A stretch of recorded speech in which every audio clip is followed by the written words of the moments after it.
Assalamualaikum warahmatullahi wabarakatuh. Salam guru penggerak.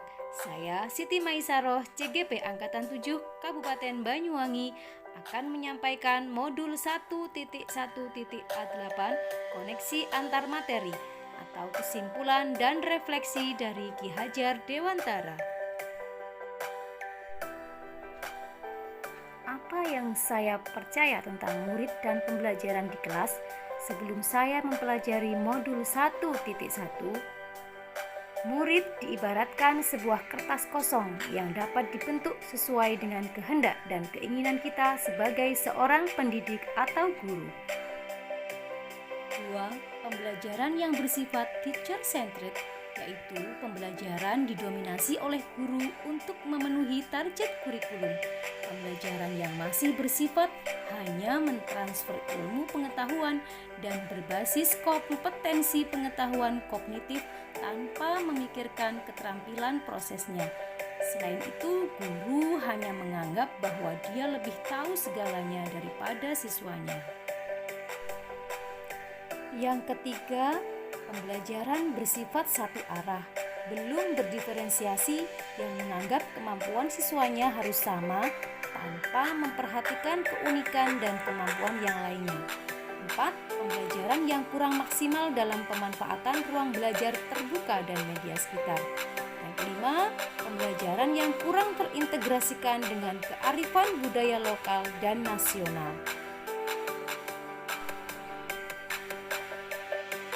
Apa yang berubah dari pemikiran atau perilaku saya setelah mempelajari modul ini? Eksplorasi konsep dan refleksi guru pada dasar-dasar filosofi pemikiran KHD. Yang pertama, anak seperti sehelai kertas yang sudah ditulis penuh, tetapi tulisan itu masih samar, dan pendidik berfungsi untuk mengarahkan serta menebalkan bagian yang samar, sehingga anak-anak berkembang sesuai kodratnya. Kedua, pendidikan merupakan tuntunan agar anak dapat mencapai keselamatan dan kebahagiaan yang setinggi-tingginya, baik sebagai manusia maupun sebagai anggota masyarakat sesuai dengan kodratnya, yaitu kodrat alam dan kodrat zaman.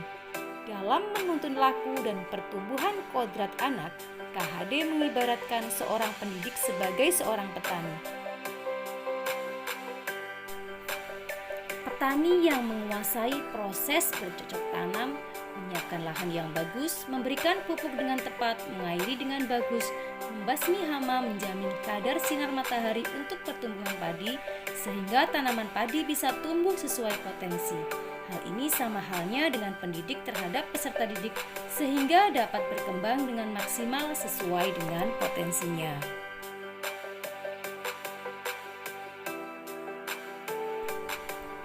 Ketiga, pendidikan menghamba pada anak, memandang anak dengan rasa hormat dan pembelajaran yang berpihak pada anak.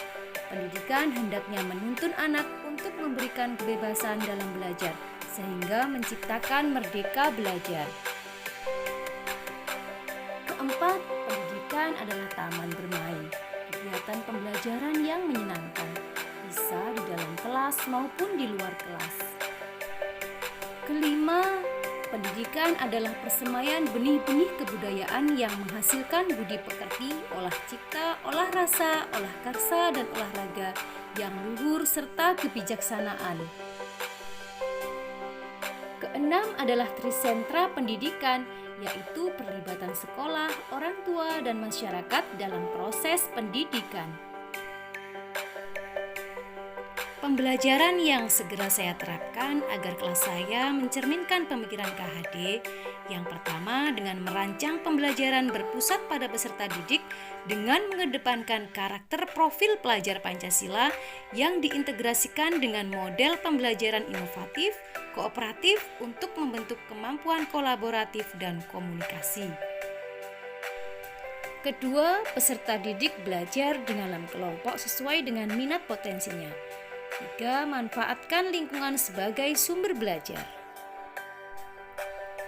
4. Melakukan pembelajaran dengan media pembelajaran sesuai kodrat zamannya.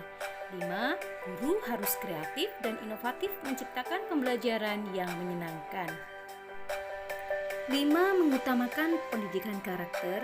6. Mengintegrasikan kearifan budaya lokal dalam pembelajaran seperti gandrung, membatik. 7. Memanfaatkan potensi alam daerah untuk sumber dan media belajar. Menjadi guru yang selalu semangat, belajar cerdas, bekerja ikhlas, membimbing generasi agar cerdas, beriman, bertakwa, berakhlak mulia, mandiri, dan berwawasan global. Salam dan bahagia.